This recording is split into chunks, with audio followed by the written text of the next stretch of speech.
So magkano po yung na-down payment nyo dun sa dealer? Buong kahalagaan po, 700,000. 700,000. Yan ay galing sa ipon mo bilang security guard at sa mga iba mong sideline bilang construction worker saka tricycle driver. Opo. Gaano katagal nyo po pinag-ipunan yan? 14 years 14 years mahigit. Ito, yung problema is, hindi malabas yung truck dahil walang documents. po. Yun po, sir. Tama. Opo. So, dahil nagbigay ka na din ng pera, so hindi malabas siya. So, ang gano'n nakatagal yung huling payment mo? Mga 3 buwan na ngayon, sir.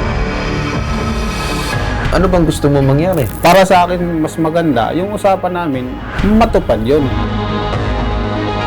So, ano yung timeline? Kasi yung problema dito, ma'am, tumanggap na ng sinasabing pera. 700,000, I think it should be with urgency. Na kung ano man yung truck na available na sa inyo, kung ibang unit man yan at yan na may papeles, yun na ibigay. It's a service paid for. It has to be given already. Ako po si William Jackson. Ako po ay isang security at dumulog dito kay Sir Ben Tulfo para maipisan yung problema ko dahil sa kinuha kong sasakyan. Last year, naisipan kong mag-business ng trucking. Pumunta ako sa Subic, kasama ko yung papa ko na maghanap kami ng sasakyan. Doon namin nakilala yung kumpanyang Crusade. Inupiran kami ng Crusade International Corporation na hindi na kami dadaan ng financing at direkta na kaming maghulog sa kanila. Pero may kasunduan kami na may-ari na si Muhammad. Sabi niya na mag-down kami ng 800,000 para yung kulang namin na 400,000 hulug-hulugan na lang namin monthly, 14 months.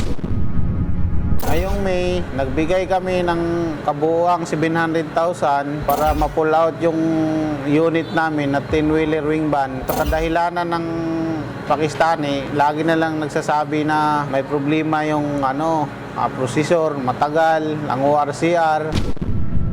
Currently, kayo po ay security guard pa rin. Opo, sir, naka-duty po ako ngayon. Ako, bilib ako sa iyo, sir, kasi gusto mo sanang, kumbaga, makaahon sa buhay, magtayo ng sariling trucking business. Yes, Bumili po. ka ng truck, but unfortunately, itong binayaran mong truck, hindi naman pa na-deliver sa iyo. So, magkano po yung na-down payment nyo dun sa dealer? Buong kahalagaan po, 700,000. 700,000. Opo. Yan ay galing sa ipon mo bilang security guard at sa mga iba mong sideline bilang construction worker saka tricycle driver. Opo. Gaano katagal nyo po pinag-ipunan yan? 14 years po. 14 years mahigit. Saan ba tayo nagkaroon ng problema, sir? Ito bang binilang mong dealer? Ano ba naging usapan ninyo? Pagkabayad mo ba ng down payment, maibibigay na ba kagad? Mailalabas na yung truck na binili mo? Opo, sir. Kaya nainganyo ako. Una namin pagpunta doon, nag-inquire kami nung sasakyan na una na Puso, 6M70 kasi naka-display, galing kami ng Subic. Ngayon nangyayari, nakita namin, dumaan kami sa kanya, kausap ko mismo siya, ora-orada. Sinong siya? Si Muhammad po. Yung may-ari? Yun mismo may-ari po, Okay. sir. Ngayon, ang nangyari, ihanap ako ng financing kasi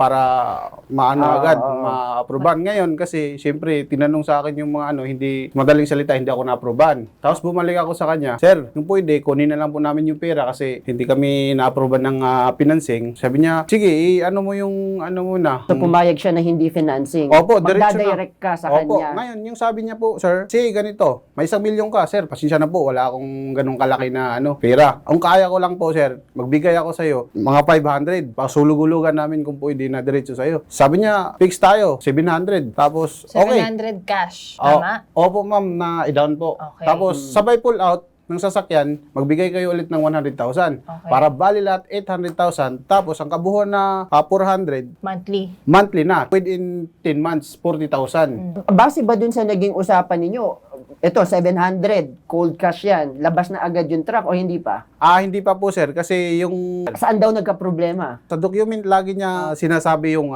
Kayo ba yung may kasulatan? Opo, sir. Yung, Anong nakalagay sa kasulatan? Yung- Kasi yun din dapat yung pagbabasehan eh. Pero ikaw nag-comply ka naman, nag-down payment ka. Pero Opo. sila ang nagiging problema sa end nila kasi nakapagbayad ka na, syempre customer, kliyente ka. Opo. Ang ano mo lang naman talaga is magbayad ng down Yes payment. po. Yung sinasabi mo na wala pang papel. Wala pa po lagi, sir. Dokumento? Opo. Yung, Anong klaseng dokumento?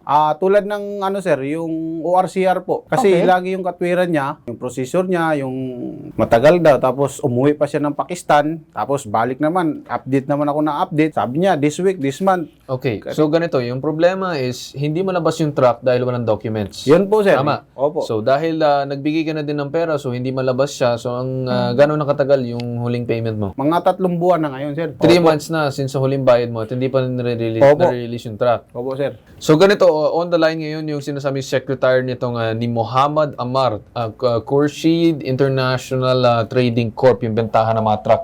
Magandang umaga po sa inyo. Sa side ko, sir, sa akin kasi, sir, limited lang po yung alam ko kasi mostly po talaga ang nag-uusap is si Sir Amar at si Sir Jackson po. Ang alam ko lang, sir, nung nag-down payment po sila ng 100K kasi ako po yung nag-issue ng receipt around January po. Sir po noon, na-hold po yung unit around 2 to 3 months, ganun po. Kasi in-apply po ata ni Sir sa financing and then sabi po ni Sir Amar na reject. So, i-dependa na lang sa iba yung unit. With approval naman po ni Sir Jackson kasi wala pa nga daw po silang budget. Yan po yung alam ko, sir. And then, na-eventa po ata yung unit, sir, around mid-April. And then, bumalik po sila, sir, ng si Sir Jackson po. May kasama po siya na relative niya. Namili po sila ulit ng panibagong unit. Nakapagbigay siya ng 700,000. Ano yung nagiging problema? Bakit hindi siya mabigyan ng sinasabing unit for release? Ang sabi po ni Sir Amar, kapag nag-follow up po ako sa kanya, sir, wala pa daw po yung papel, kaya hindi pa daw po makuha yung unit sa Subic po. So ano yung timeline? Yes. Kasi yung problema dito, ma'am, tumanggap na ng sinasabing pera. 700,000, I think it should be with urgency na kung ano man yung truck na available na sa inyo, kung ibang unit man yan at yan na may papeles, yun na ibigay. Kasi ma'am, Yes, nagkakaroon ng problema dito, pakisabi na lang dyan kay Amar, na Yes. talagang dapat it's a service paid for, it has to be given Yes. already. May walang papeles yung sinasabing truck, I do understand that. Pero ano ang gagawin nyo? How will you solve the problem? You shouldn't let the customer wait kasi siya ay nagbayad na at nag-expect. Kasi maraming problema ngayon, ma'am, sa mga scam. Ayaw naman natin sabihin na ganun yung nangyayari or estilo ng inyong kumpanya. Ang sabi po ni Sir Amar, sir, nag-offer siya ng ibang unit na complete papers na and ready to pull out na kay Sir Jackson. Pero ayaw niya po ata yung na-offer ni Sir Amar. Sabi na may in-offer daw sa'yo. Nag-offer siya sa akin nung tinuro niya yung Hino. Sabi ko, tatawagan ko muna yung papa ko kasi hindi ako makadesisyon dahil hindi ako ang driver niyan. Nakadepende ako sa papa ko. Tumawag din ako sa kanya agad-agad. Nung umuwi ako, sabi ko, sir, na hindi inapprove ng papa ko yung unit na binigay nyo. Kasi yung gusto ng papa ko, yung nakita niya yung unit na namin na pinuntahan nung time na yun. Opo. Pero the fact na yung kabilang panig, kasi nagtatry ako magbalanse dito, tinitingnan ko kung sino Opo, posible sir. may pagkakamali. Opo, sir. The fact na nag-offer na si kumpanya na mag-ibigay ng iba kasi yung gusto mo hindi available, ano bang gusto mo mangyari? Anong status ba nung unit na binibili mo? Yung status po ng unit ko, may nakausap ako dun sa kanila, nakalabas na yan ng Subic. Nagsabi sa akin yung tao nila na itong unit na yun, galing to ng Subic. Tapos dinescribe ko kung ano ang forma ito, ano ang hitsura nito. So, Yun ibig na yun ang sabihin, lumabas. na-release na yung sinasabing truck. Opo, nandyan na sa... Yung ebidensya mo or basihan mo kung nalabas na yung truck. Nag-usap po kami ng through cellphone ng ano nila po, Tao empleyado. nila, yung staff nila. Opo, kasi sabi po nga ng tao nila, yung sasakyan mo, sir, pininturahan na po, tingnan nyo na lang po dito kung may time kayo. Sabi ko, sige po ma'am, kung makalibre po ako sa duty, puntahan ko po. Oh. Pero syempre maniwala tayo dun sa mismong secretary o kaya owner. Ma'am Angeline, ano po ba talagang status ng sasakyan? Kailan ba marirelease? Kasi kung yung binibigay nyo, ayaw naman ng customer, hindi namin alam kung saan kami lulog. Nagtanong po kasi ako kay Sir Muhammad. Kasi ma'am, yung unit na napili po nila, hindi po naman kami sure kasi nasa ano po kayo, may mga Bataan area. And then nag-check po sila ng Subic po. So sabi ko po nung kay Sir, nung nag-visit po siya kasi nakausap ko siya, hindi po ako sure kung alin yung unit nila since hindi ko naman po nakita yung mga unit na naandun po. Para mabilis, ano yung timeline ninyo na ma-comply yung papeles at ma-release na yung truck? Sabi ni ni Sir Amar, kung willing daw po si Sir mag-antay within 15 days, kasi pinapa-rush niya na po sa processor daw po. I-release daw po yung unit. Kung hindi daw po ma-release within 15 days, i-refund daw po yung Okay. down payment. Maganda yan kasi nanggaling na sa inyo mismo na nagbibigay kami ng chance sa inyo na itama man yung posibleng pagkakamali noon. And mas maganda talaga, ma'am, na kapag hindi na-serve yung sinasabing truck within the said 15 days na binigay niyong timeline, ibalik niyo na lang yung pera as a whole. Yes po. Okay? Yes po, sir. Okay, so maraming salamat po, Ma'am Angeline. Thank you po. Okay. So sir, okay na ba sa iyo naging pag-uusap ngayong araw? Within 15 days, kung hindi daw nila ma-release yung gusto mong truck, i-refund nila. Kesa nga naman maghintay tayo sa wala, mas maganda yung pera na ibinigay mo, ilaan mo sa ibang bagay na gugulong yan. But that's just my opinion. Iba pa rin talaga kung sa'yo manggagaling yan. Para mas maganda na wala nang usapin kasi syempre na provision na ako sa trabaho ko, hindi ako nakapasok. Yung pira natutulog na tapos hindi man lang natuloy yung usapan namin. Para sa akin mas maganda yung usapan namin matupad yun. Yung ginagawa kasi natin ngayon, kaya natin tinawagan yung kumpanya. Opo, sir. Sinabi nila na gagawin nila within 15 days. Kasi iniisip ko din na hindi naman to yung simpleng bagay lang na aayusin yung mga papeles, isang araw lang. Truck yan eh.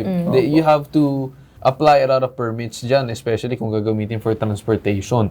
So, naintindihan ko naman yung side nila kung bakit sila nagsiset ng 15 days. Hayaan ko kayo sa 15 days and then dun sa if ever man hindi mo ibigay yung refund, yung batayan ko dito kung bakit malakas ang loob ko na hayaan sila is nakatape tayo sa air. So, if ever man na hindi tuparin nila yon, pwede natin gamitin yon as evidence and then ibabato natin sa mga agencies like DTI or SEC para mapatawag yung sinasabing kumpanya kung bakit may ganyang klase silang serbisyo na hindi na itupad. Nakuha mo? Yes po, sir.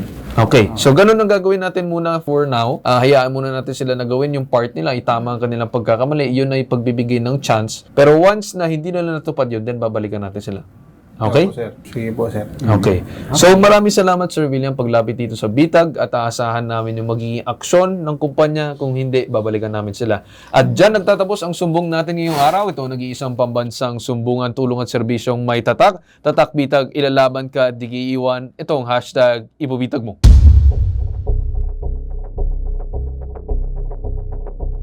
Balitaan mo kami, William. Ano na ang nangyari pagkatapos ng ating pag-uusap noong nakaraan? Usapan na po namin ay balik na lang ang pera kasi wala naman silang hindi naman sila tumupad sa usapan namin. Okay. Ngayon, pumunta po ako sa kanila po at kumuha ng paunang balik nilang pera na halagang 500 daw. So magkano ba yung full na nabayaran sa iyo ngayon? Ang naibalik pa lang na sa aming kamay, sir, kahapon is 475,000. Diretso na tayo, no, William. Nagkaroon ba ng sinasabing pirmahan sa inyong dalawa? Mayroon po silang binigay na papirmahin ako tapos ako ang nagsasabi sa kung ano ang ilagay. Pinabasa ko ngayon, nakalagay yung agreement letter na babayaran daw sa ikalawang linggo yung naiiwan na 200,000 pesos. Tama ba? Opo, sir. Opo. Tama. Okay, so by second week of September daw, babayaran na nila yung buong 225. William, siyang ka lang, kausapin natin yun at makinig ka dun sa mismong secretary ni Muhammad Amar. Good morning po, sir. Sa naiwan pang 200, to be complied ba until the second week of September? Ang sabi po ni Sir Amar, bigyan siya ng until next week po. Asahan na lang namin na tuluyan kayong makikipag-ugnayan dito kay Sir William kasi tuluyan naman kami nakatutok dito, which is nakikita naman namin. But maraming salamat din sa inyong kumpanya dahil nakikita ko naman na ginagawa nyo naman ang inyong best na kahit papaano na maibalik talaga yung sinasabing pera. Okay, ma'am? Yes po. Yes po, sir. Yes Sige, ma'am. Asahan namin yung magiging maayos na usapan ninyong dalawa. Okay? Thank you po, sir. Sir, unang-una po, sir, nawala na po yung stress at problema ko po, sir. Naagapan niyo po yung problema ko po, sir.